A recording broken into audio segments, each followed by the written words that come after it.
Class 9 का है। प्रमाणित करें v स्क्वायर बराबर u स्क्वायर प्लस 2as। एक ये और एक s बराबर ut plus half at square. ये दोनों क्वेश्चन इतना इम्पोर्टेंट है कि स्कूल में पूछता ही है। ठीक है, ये फिजिक्स का सवाल है, एक मैथ टाइप का है। इसको दो तरीके से प्रूव किया जा सकता है। एक तरीका इसका तुम्हारा बीज गणितीय विधि है, अलजेब्रा से कर सकते हो, या फिर इसको ग्राफीय विधि से इस तरह कर सकते हो। मगर ये विधि इम्पोर्टेंट है तुम्हारे जो एग्जाम में आते हैं एग्जाम के लिए। देखो हम ये ग्राफ यहाँ बना चुके हैं। ओ एक्स ये एक्स अक्ष हुआ, यहाँ ओ वाई अक्ष हुआ। कोई वस्तु अगर गति कर रहा है तो उसका प्रारंभिक वेग जो है वो u है और अंतिम वेग क्या है, v है। और ये ओसी जो है वेग में परिवर्तन की दर है। इतना समय अंतर, ये समय अंतराल है, t समय अंतराल है। हमको सिद्ध करना है v स्क्वायर बराबर u स्क्वायर प्लस 2as। देखो इसको सिद्ध करने के लिए क्या करना पड़ेगा, हमको ये ध्यान रखना है यहाँ कि ओ ए बी सी ये कैसे क्या चीज़ है, ये एक समलंब चतुर्भुज है। 8 क्लास में पढ़ चुके हो समलंब चतुर्भुज के बारे में। जिस चतुर्भुज की एक जोड़ा भुजा समांतर हो और अन्य भुजा असमांतर हो उसे समलंब चतुर्भुज कहते हैं। यहाँ ओ ए और बी सी लंब डाला हुआ तो इसका मतलब ये समांतर है, और ये जोड़ा भुजा ओ सी और ए बी असमांतर है तो ये समलंब है। इस समलंब का अगर चतुर्भुज का क्षेत्रफल हम निकालने का कोशिश करेंगे तो हमारा सवाल का जवाब जो है v स्क्वायर बराबर u स्क्वायर प्लस 2as पूरा हो जाएगा। तो हमेशा ग्राफ में हमको फिजिक्स में क्या ध्यान रखना है कि ग्राफ के अंदर वाला पार्ट का क्षेत्रफल लेना है। अंदर जो बन रहा है, जैसा कि यहाँ पर एक v भी है, e भी है ना, o e b c, तो ये एक बाहर वाला पार्ट है, लगा हुआ पार्ट है, उसको छोड़ करके अंदर जो हमारा है ओ ए बी सी वो लेना है। तो उसके लिए लेते हैं, यहाँ से लिखना चालू करेंगे answer.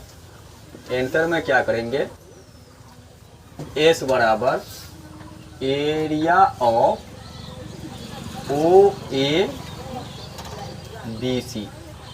O A B C क्या है, एक समलंब है। समलंब का क्षेत्रफल का फॉर्मूला याद होगा तुम लोगों को। क्या है समलंब का क्षेत्रफल का फॉर्मूला, हाफ गुना ऊंचाई गुना समांतर भुजाओं का योग, ये फॉर्मूला होता है। अब ले लेते हैं एस बराबर हाफ गुना ऊंचाई। ऊंचाई क्या हो जाएगा इसका, जैसा कि बी सी और ओ ए ओ समांतर भुजा है तो ऊंचाई हमारा ओ सी होगा या फिर यू डी ए डी होगा। तो हम ओ सी को ऊंचाई ले लेते हैं, एक ही चीज़ है दोनों। तो ओ सी ले लिए, ओ सी गुना समांतर भुजाओं का योग। समांतर भुजा क्या है, ओ ए है और बी सी है, इसका योग ले लिए। अब इसको हल करते जाओ तो एस बराबर हाफ गुना ओ सी क्या है, ओ सी है समय अंतराल। समय अंतराल हमारा क्या है, टी है, तो यहाँ लिख देंगे टी गुना ओ ए। ओ ए क्या है, वस्तु की प्रारंभिक वेग है। प्रारंभिक वेग को हम लोग लिखते हैं u, तो ये हो जाएगा u। और बी सी हमारा क्या है, वस्तु की अंतिम वेग है। बी सी बराबर ओ ई के बराबर है यानी कि v, इस तरह से हो जाएगा। अब इसको कर देते हैं समीकरण 1। यहाँ तक हमारा समीकरण 1 पूरा हुआ। उसके बाद क्या करते हैं, हम इस t को बदलने का कोशिश करते हैं। हमारा हम लोग जैसा जानते हैं कि त्वरण, त्वरण क्या होता है, a बराबर होता है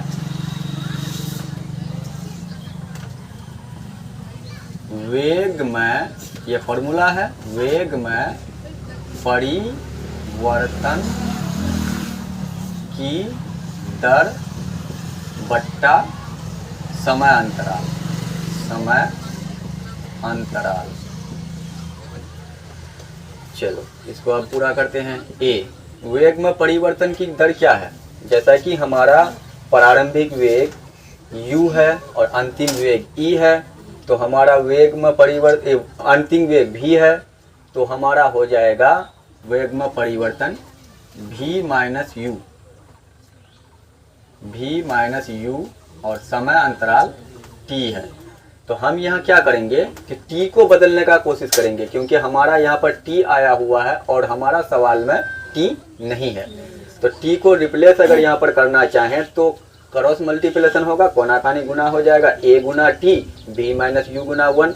तो एक लाइन बचाते हुए हम यहाँ क्या करते हैं कि t बराबर v माइनस यू बट्टा a, इसको करते हैं समीकरण 2। अब समीकरण 1 और 2 को लेते हैं।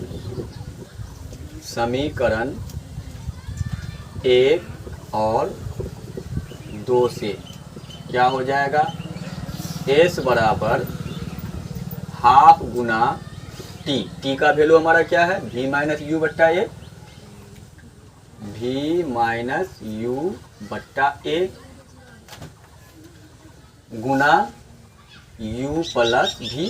u प्लस v को हम v प्लस यू भी लिख सकते हैं, v प्लस यू एक ही चीज हुआ। अब इसको हल करो, या s बराबर हाफ गुना, अब ऊपर वाला अंश अंश के साथ गुना होगा, हर के साथ गुना होगा, v माइनस यू गुना v प्लस यू, यानी कि a minus B into A plus B बराबर क्या होता है A square minus B square. तो v square minus U square और बट्टा में तो रहेगा a। इस तरह से s बराबर 1 से v square minus U square को गुना करेंगे उतना ही रहेगा, और 2 को a से गुना करेंगे 2a। अब यहाँ s का मतलब s बट्टा 1 है, कोनाकानी गुना करेंगे तो v square minus U square को 1 से गुना और s को 2a से गुना तो क्या हो जाएगा 2as। अब v स्क्वायर बराबर माइनस यू स्क्वायर इस पर आके प्लस यू स्क्वायर 2as, और यही तो हमको लाना था, v स्क्वायर बराबर यू स्क्वायर प्लस 2as। यहाँ से क्या होता है, ये प्रमाणित हो जाता है, प्रमाणित।